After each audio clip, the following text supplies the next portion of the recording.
Hola, mis estimados estudiantes. Yo soy el maestro Ricardo Abreu de su Cátedra de Química Básica 014. En esta clase vamos a mostrarles los tópicos más importantes y más relevantes de esta primera unidad.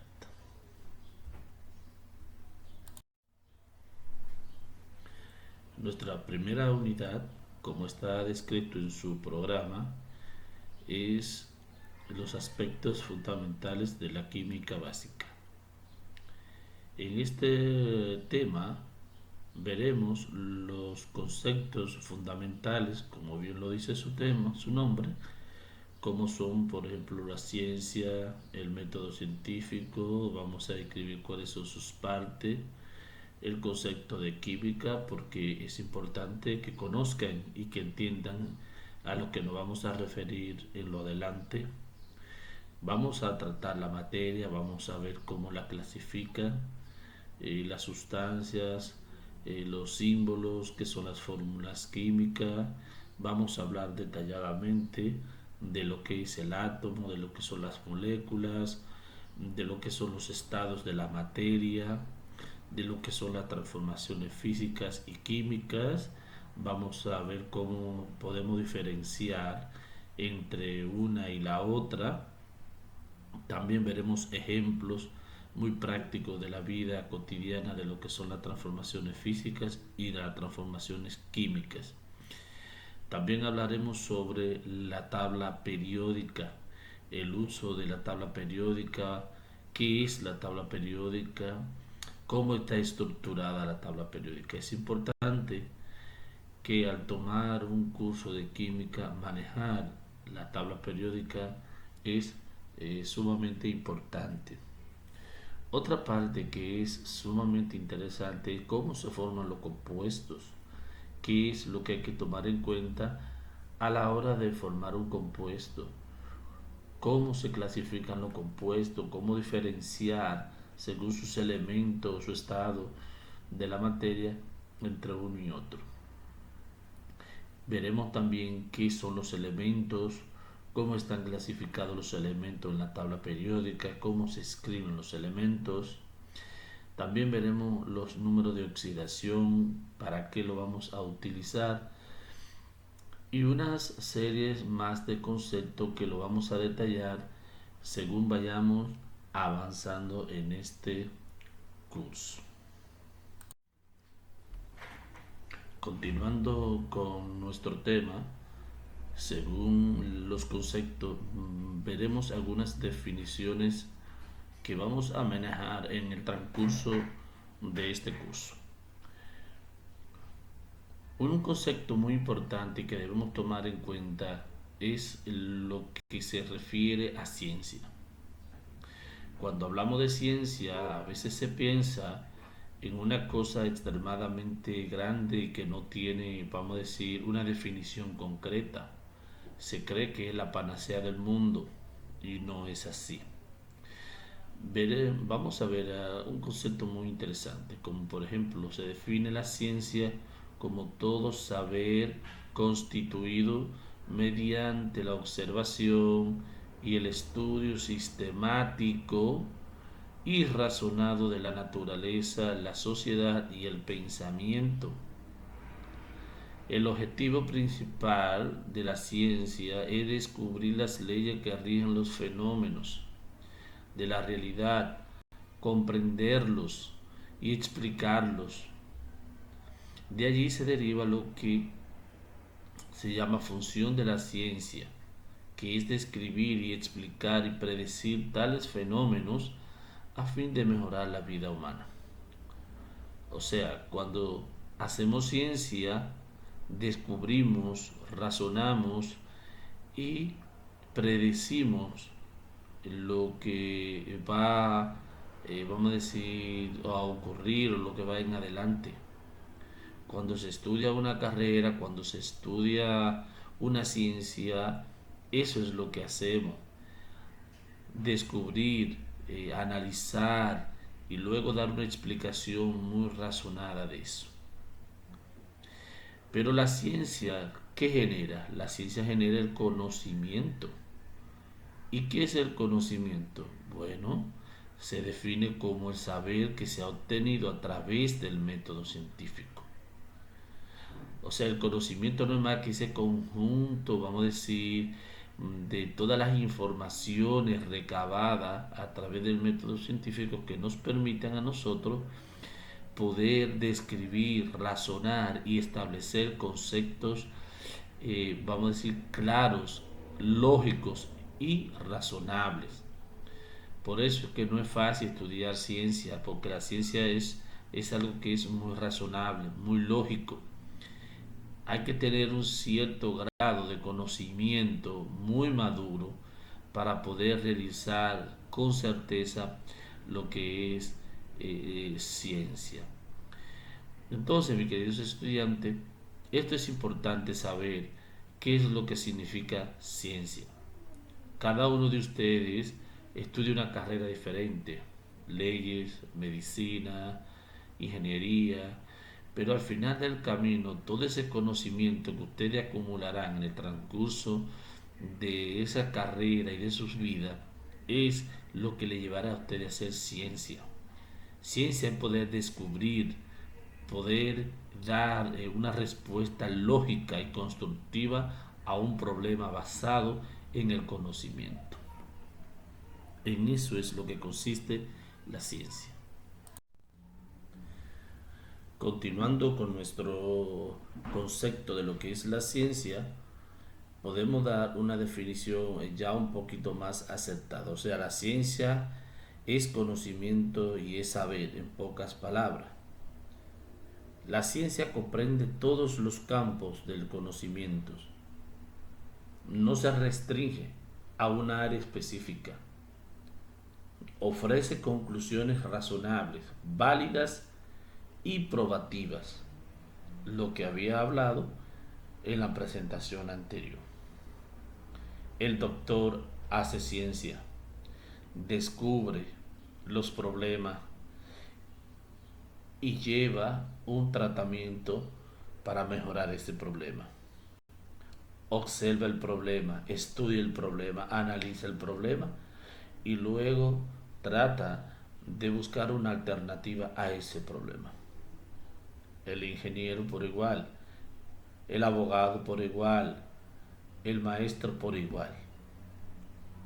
Por eso es importante conocer el concepto de ciencia en este tema, porque de ahí emana todo el conocimiento.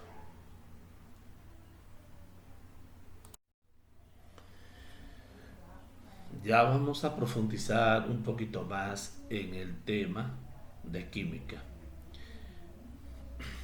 En sí, ¿qué es la química? La química no es más que la ciencia que estudia la materia. O sea, cómo está compuesta, cuáles son sus propiedades, cómo se transforma, cuáles son los cambios que sufre, cuáles son las reacciones que sufren los átomos y la molécula. Otra definición más sencilla es que la química estudia la transformación en todas las dimensiones de la materia en otras sustancias nuevas. Hay muchas definiciones de lo que es la química, pero lo que hay que tener claro es que la química lo que hace es transformar la materia. Bien, y ahí mismo tenemos que tener claro qué es la materia. Lo veremos más adelante, pero la materia es todo lo que podemos tocar, percibir, sentir, transformar. El viento no lo podemos ver, pero lo podemos sentir.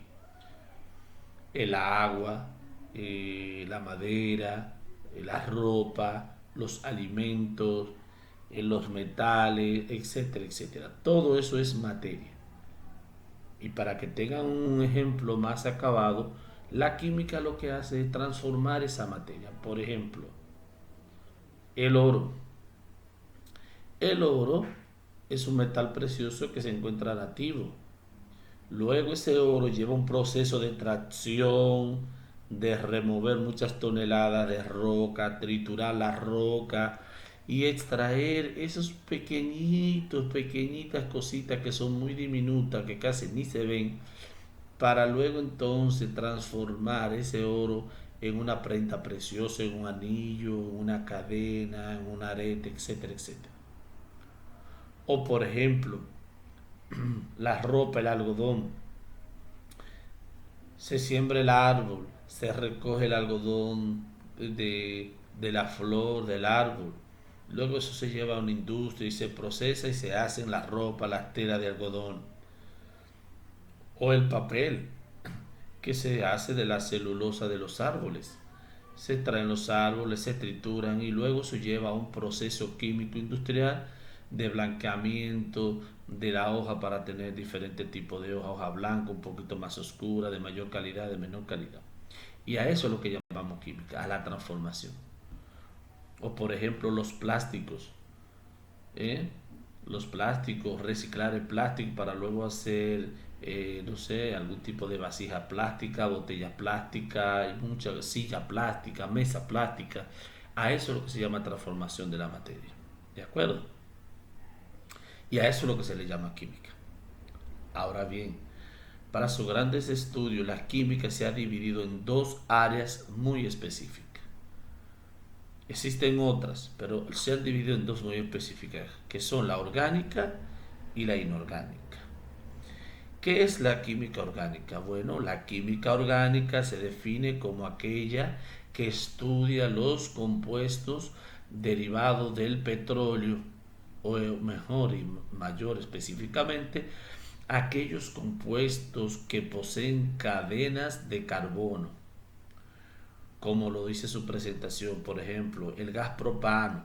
El gas propano se extrae de petróleo, CH3, CH2, CH3. Si se fijan, tiene una cadena de carbono de 3 átomos de carbono enlazados. A eso le llamamos química orgánica. La acetona, por ejemplo, la que usamos para limpiar el esmalte de las uñas, o el alcohol etílico, por ejemplo, que es el que se trae de la fermentación de la caña o de los azúcares, ¿no? Para tomar. Pero ¿cómo yo identifico un compuesto orgánico? Sencillo, mirando la estructura del compuesto y ver si tiene una cadena de carbono. Tan sencillo como eso. Por el contrario, la química inorgánica se le conoce como la química industrial, la química sintética, y se define como la que estudia los compuestos que no poseen cadenas de carbono, como por ejemplo el amoníaco. Si se fijan en el ejemplo de la presentación, el amoníaco es NH3, lo que tiene es nitrógeno e hidrógeno, no hay carbono, pero puede haber uno, pero uno no es una cadena. Por ejemplo, la síntesis del ácido sulfúrico, H3CO4, el estudio del cloruro de sodio, sal común, el cloruro del tetracloruro de carbono. Por ejemplo, ese último compuesto llamado tetracloruro de carbono tiene un carbono, pero no tiene una cadena. Entonces no es un compuesto orgánico, es un compuesto de naturaleza inorgánica. Espero que esta presentación ustedes puedan identificar un compuesto orgánico de un compuesto inorgánico. Muy bien, continuando con nuestro tema, en la presentación pasada hablamos sobre el concepto de química, que estudia la materia, la transformación de la materia. Entonces vamos a ver ahora cómo está estructurado y cómo se clasifica la materia. ¿Qué es la materia en sí? Podemos decir que la materia es todo lo que podemos tocar, sentir, transformar, que tiene una masa y también tiene un volumen. Hay otras definiciones que citan la materia como Todo lo que ocupa un lugar en el espacio tiene masa y posee un volumen. También es correcto. Y hay muchas definiciones. Para su grande estudio, la materia se ha clasificado en dos grandes grupos: en mezclas, en estados de la materia y en transformaciones de la materia. La materia, a su vez, tiene dos partes importantes, que es la masa y el volumen. La masa no es más que la cantidad de materia que posee un cuerpo, y esta tiene una unidad de medida y por lo general se mide en kilogramos. Pero ese kilogramo podemos transformarlo en gramos, podemos transformarlo en miligramos, en nanogramos, en onza y en otras unidades de masa que ya luego más adelante la vamos a tratar en las transformaciones de unidades. El volumen es el espacio que ocupa el cuerpo y este se mide en litros. En la unidad en el sistema internacional, la unidad del volumen es el litro, pero también podemos transformar en mililitro, en decilitro, en centilitro, en kilolitro, etcétera, etcétera, etcétera. Muy bien. ¿Qué son las mezclas? Las mezclas son uniones de dos o más sustancias, como por ejemplo, según el estado en el que queden las mezclas se clasifican en homogéneas o heterogéneas.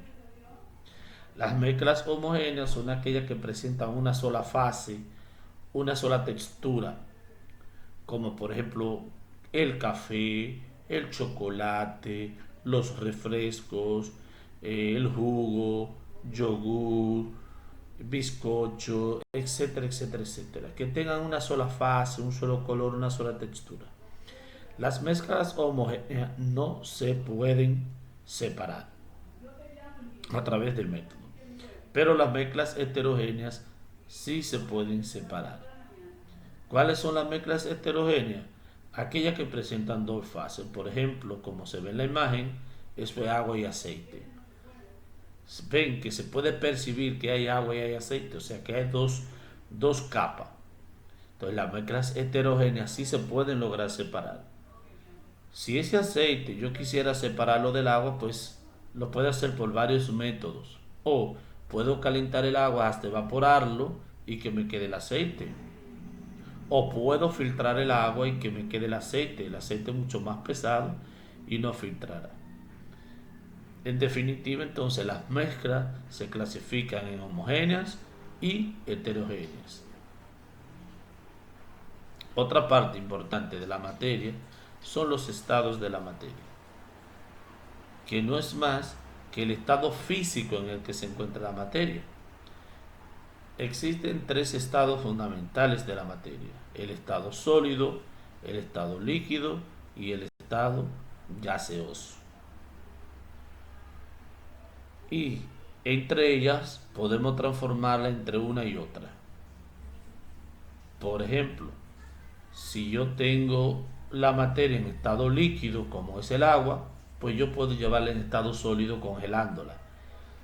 Y a ese proceso de pasar de líquido a sólido es lo que se conoce como solidificación.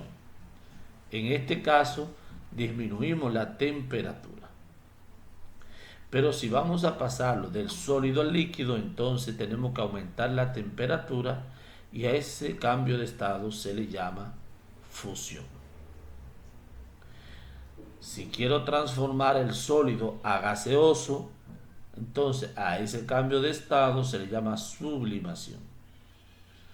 Por el contrario, si quiero pasar el gas al sólido, entonces a ese estado se le llama cristalización o sublimación inversa.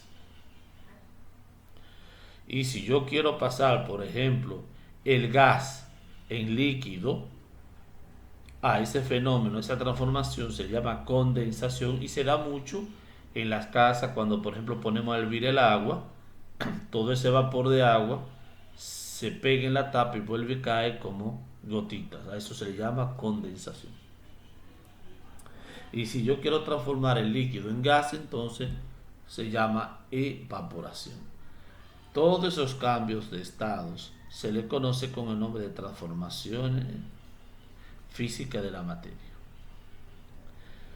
Otra parte muy importante de lo que es la materia son las transformaciones de la materia. Las transformaciones se clasifican en dos tipos: físicas y químicas.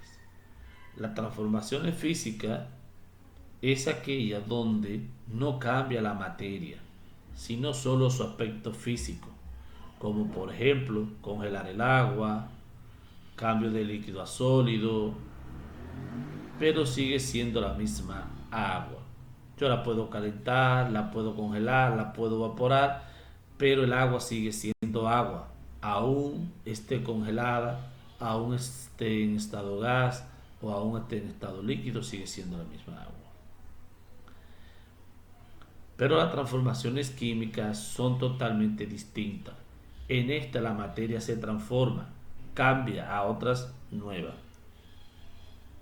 Como por ejemplo, si tomamos una hoja de papel y la quemamos, ya deja de ser celulosa, ya deja de ser el árbol con la que se fabricó. Ahora se transformó en carbón. Así se le dice, carbón o ceniza, mejor dicho. ¿De acuerdo? Entonces, o por ejemplo, si se oxida un pedazo de metal, ese metal prácticamente desaparece porque va perdiendo electrones y desaparece. Si llega un momento en que no es que desaparece, sino que se transforma en otra cosa, porque la materia no desaparece, sino que se transforma. Espero que estén claros en esta partecita de lo que son las transformaciones físicas y químicas. Pero además de eso, en su manual está bastante claro en qué consiste cada una de ellas.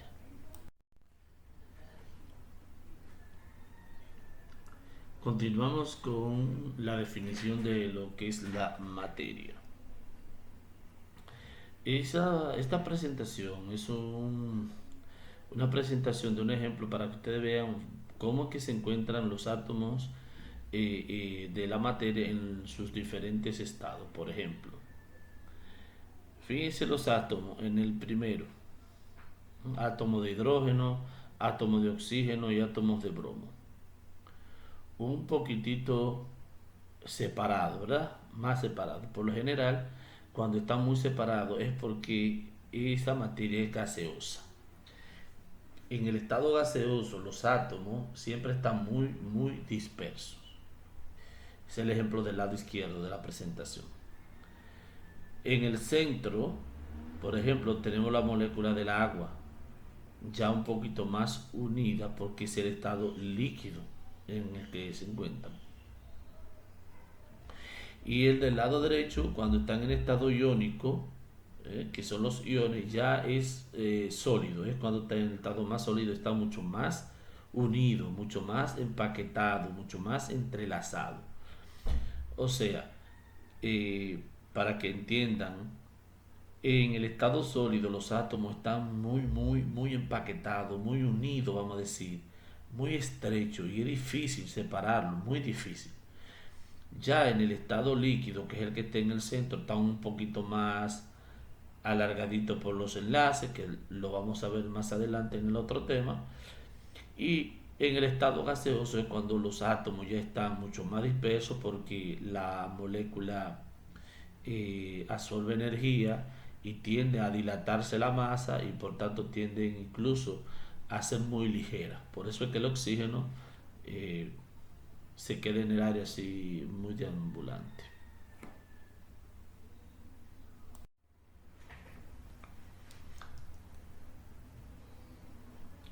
En pocas palabras, materia es todo lo que nos rodea, como por ejemplo un lápiz, un animalito, una bacteria, el viento, un celular, la misma persona, un coche, un árbol, etcétera. Todo es materia.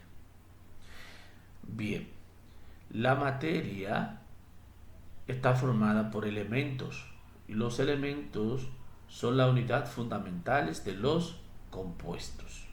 Esto es importante, tienen que aprendérselo muy bien. Los elementos son la unidad fundamental de los compuestos. O sea que un compuesto está formado por uno o dos o más elementos, como por ejemplo hidrógeno, oxígeno, calcio, hierro, litio, etcétera, etcétera, etcétera, etcétera. Los símbolos. Los símbolos no es más que la representación de los elementos, o sea, cómo los elementos se representan. Los elementos se representan en letras mayúsculas y minúsculas. Mayúscula para aquellos elementos que fueron los primeros elementos, básicamente aquellos elementos que conforman la vida humana, como el carbono, hidrógeno, oxígeno, nitrógeno, etcétera, etcétera. Y las minúsculas son aquellos que luego fueron descubiertos después, y para poder diferenciarlo entre uno y otro, se le tuvo que agregar una letra minúscula a la derecha. Por ejemplo, es el caso del oxígeno y osmio. Ambos empiezan con O, con oxígeno, pero uno tiene una S que significa osmio y el otro un oxígeno normal. De todas maneras, no pueden confundir la letra pequeñita de la derecha con que son dos elementos diferentes. No, no son dos elementos diferentes, es un solo, ¿de acuerdo? Los compuestos se definen como la unión de dos o más elementos. Por ejemplo, el agua. El agua solamente tiene dos elementos. No me refiero a la cantidad, sino a cuáles elementos tiene. Solamente tiene hidrógeno y oxígeno. Fíjense en el cloruro de sodio, NaCl. Si se fijan, hay una A pequeñita al lado del nitrógeno, pero eso no es nitrógeno, eso es sodio, porque tiene una letra pequeña a la derecha. Por eso mismo, para diferenciarlo del nitrógeno. Cloruro de sodio solamente tiene dos elementos. Amoníaco, NH3, dos elementos. Pero si ustedes se fijan, el ácido acético, el ácido del vinagre, CH3COOH, tiene carbono, tiene hidrógeno y tiene oxígeno. O sea, tiene tres elementos distintos, tres elementos diferentes. Pero también sigue siendo un compuesto. Porque un compuesto, lo mínimo de elementos que tiene que tener en su estructura son dos, no menos de dos. Luego pasamos a lo que son las fórmulas químicas. Las fórmulas químicas no es más que la representación de los compuestos. Todo compuesto se representa a través de una fórmula, como por ejemplo K2O, que es el óxido de potasio, el peróxido de hidrógeno, el ácido nítrico, el agua, la sal común, el amoníaco, etcétera, etcétera, etcétera. A esa estructura es lo que se le conoce como fórmula química, ¿de acuerdo? Y es la manera de representar los compuestos. Continuando con nuestra clase de química, ahora vamos a hablar sobre la tabla periódica. La tabla periódica no es más que el conjunto de todos los elementos de la naturaleza. Todos provienen de la naturaleza, provienen del suelo, de ahí que se han extraído por lo general todos los elementos. Hay algunos que son sintéticos, que fueron elaborados por el hombre, como por ejemplo el elemento 100, en honor a ese gran investigador científico Einstein, llamado Einstein. Pero ya esos son casos aparte. Vamos a tratar aquí las partes más importantes para este curso de lo que es la tabla periódica. Bien, la tabla periódica está clasificada por bloques. Bien, está clasificada por bloques. Son 4 bloques: S, P, D y F. Las dos primeras columnas, que son llamados grupos, ¿de acuerdo? Las columnas son las que están verticalmente. La que ustedes ven con el número 1 y 2 en la parte superior es lo que se conoce como grupo. columna 1, columna 2. Ese es el bloque S de la tabla periódica y que se conoce con el nombre de subnivel S. Muy importante, tiene que aprenderse esto. Subnivel S, columna 1, columna 2, llamado grupos. Luego le sigue la columna 13, 14, 15, 16, 17 y 18, llamado bloque P. Son llamados bloques P. La columna desde el número 3 hasta el número 12 son llamados bloque D. ¿De acuerdo?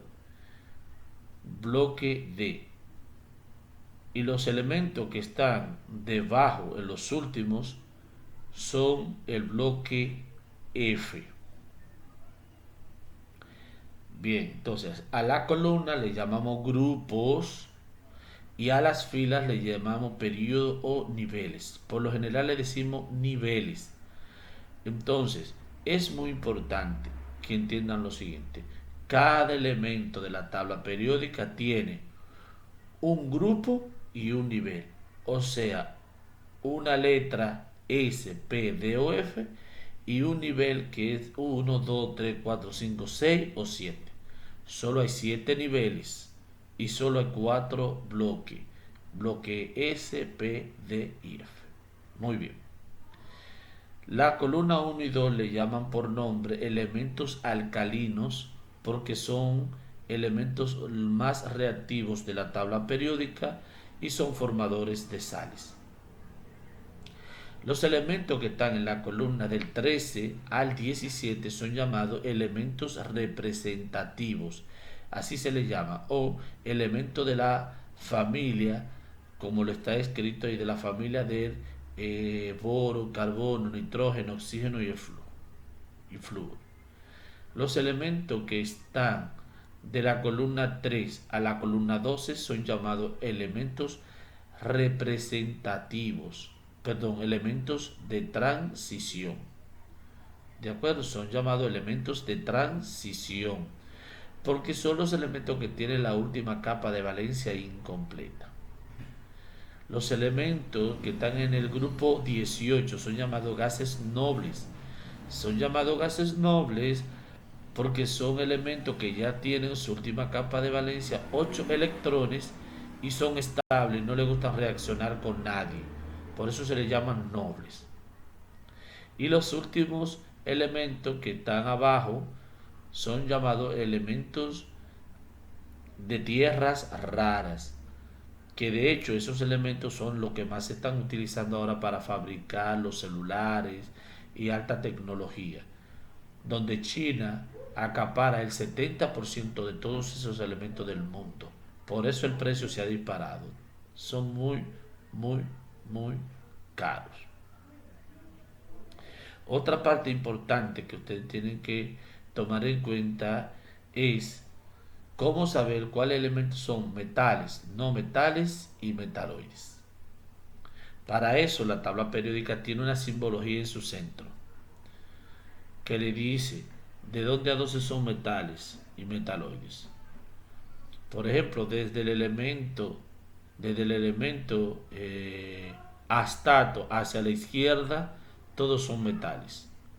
Todos los que están de colorcito verde son no metales. Los que están de color verde clarito son metaloides. Los gases nobles son los rosados y los de tierras raras ya son los últimos elementos. Hay muchas cosas que vamos a ir descubriendo a medida que vayamos dando el curso de la tabla periódica. Pero, por ejemplo, es importante saber, muy importante saber, que todos los elementos de la tabla periódica fueron ubicados en función a su número atómico, o sea, a la cantidad de carga positiva que contiene. Empezando por el más ligero, que es el hidrógeno, y es el que tiene un solo protón, así se llama, protón, carga positiva. Todas estas definiciones las vamos a ver más adelante. Aquí lo importante es que aprendan a utilizar la tabla periódica, que sepan encontrar cuáles son los grupos, cuáles son los niveles, cuáles son metales, cuáles son no metales, entre otras características que la irán aprendiendo a medida que vayamos avanzando en el curso. Bien, continuando con nuestro tema de la tabla periódica, ahora aquí tenemos una presentación donde vamos a mostrar las partes más importantes de los elementos dentro de la tabla periódica. Para eso basta con simplemente observar la simbología. En esta presentación tengo tres ejemplos: el hierro, el carbono y el hidrógeno. No todas las tablas periódicas tienen ubicadas los nombres en las mismas posiciones. Por eso puse tres ejemplos. Vamos al primero, al hierro. Fíjense, en la parte superior derecha, en la parte superior izquierda, está la masa atómica. Pero si ustedes se fijan en el del hidrógeno, la masa atómica está en la parte superior derecha. Esto es un ejemplo para mostrarle las partes más importantes, como es la masa atómica, la energía de ionización, el símbolo del elemento, el nombre, la configuración electrónica, el número atómico, la electronegatividad y los estados de oxidación. Básicamente esas son las partes más importantes que contienen un elemento. Y esta simbología es para uno poder encontrar esas partes en cualquier tabla periódica dentro de cada uno de esos elementos. Por ejemplo, valga la redundancia, del carbono, fíjese que me pone la masa atómica en la parte superior izquierda y el número atómico en la parte inferior izquierda. Pero si ustedes se fijan, el hierro pone el número atómico en la parte superior derecha. No importa. Lo importante es que aprendan a encontrar cada una de estas partes. Y para eso, simplemente hay que tomar la tabla periódica y buscar. Por ejemplo, si usted quiere encontrar la masa atómica de cualquier elemento, bueno, si su tabla periódica tiene la masa en la parte superior izquierda, bueno, pues usted se va al elemento cualquiera que ande buscando y ya usted sabe que en la parte superior izquierda de su tabla periódica tiene la masa atómica. Eso es importante poder encontrarlo. Sobre todo la masa atómica, el número atómico, los estados de oxidación, con lo que vamos a trabajar. En el ejemplo número 2 del hidrógeno, si se fija en la parte superior derecha, tenemos varios partes importantes, como el estado de oxidación, la masa atómica, el radio, la electronegatividad, punto de fusión y punto de ebullición. Esas son propiedades de los elementos. Cada una de esas cosas que ustedes ven ahí son propiedades. Las propiedades, los elementos nacen con esas, son características que ya la tienen. No es que se la han agregado, de que como tómate la pastillita y ya. No, no, no.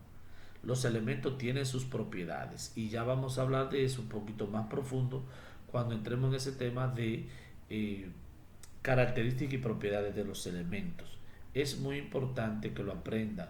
Los elementos, según su condición, donde se encuentran en la tabla periódica, si son metales, no metales o metaloides, van a presentar características distintas y a veces algunas que son muy parecidas. Pero eso lo veremos ya en el tema más profundo.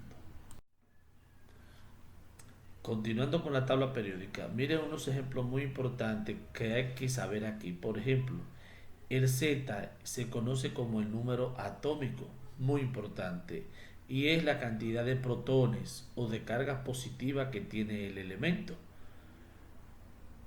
En este caso del hierro lo tiene en la parte superior derecho, pero otro lo puede tener en la parte superior izquierdo. No importa, lo importante es leer y saber que ese número atómico representa la cantidad de carga positiva de ese elemento.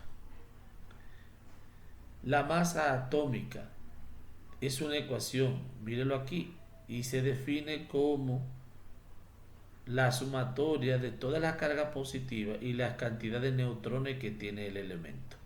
Por lo general se encuentra dentro del núcleo. ¿Ok?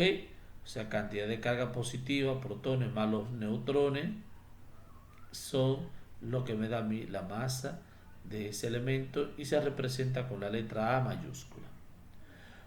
Una formulita importante es cómo poder calcular el número de neutrones de un elemento. Los neutrones son la cantidad de carga neutra que contiene ese elemento. Se calcula sumando la masa atómica y la cantidad de protones o carga positiva que contiene. Es muy importante que se aprendan estas formulitas.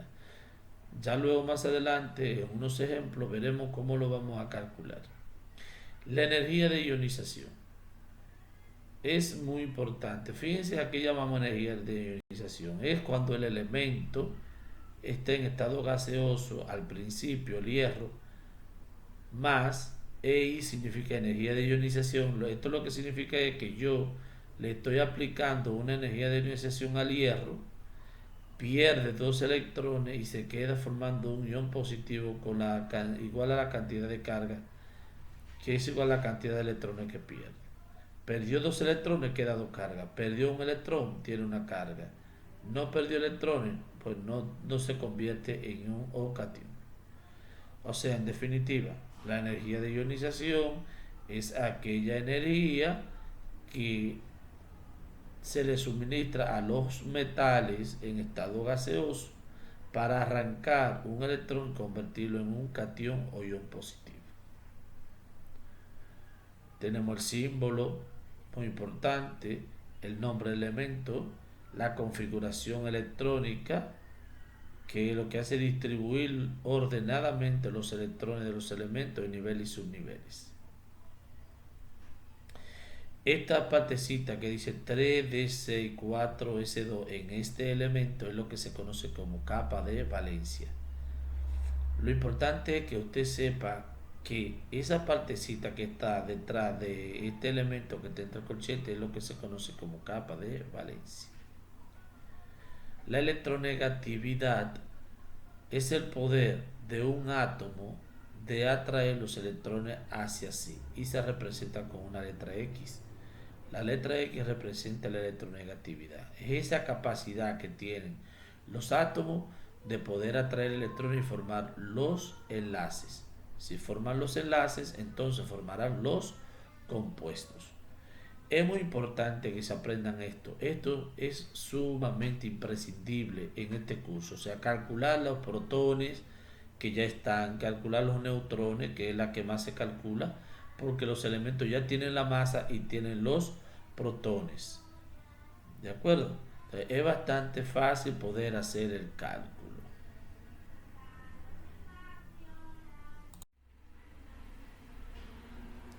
Una parte muy importante de la química es la variación de las propiedades periódicas más importantes de los elementos. En esta parte veremos cómo varían las propiedades periódicas más importantes según la tabla periódica. Recordamos que el número atómico en la tabla periódica aumenta de izquierda a derecha en los niveles y de arriba hacia abajo en los grupos. Como se puede apreciar en la primera imagen sobre la energía de ionización, la primera flecha de color rojo dice que disminuye hacia abajo. O sea, la energía de ionización disminuye de arriba hacia abajo en los grupos y aumenta de izquierda a derecha en los niveles a medida que aumenta el número atómico. Eso es para la energía de ionización. La segunda imagen, con relación al radio atómico.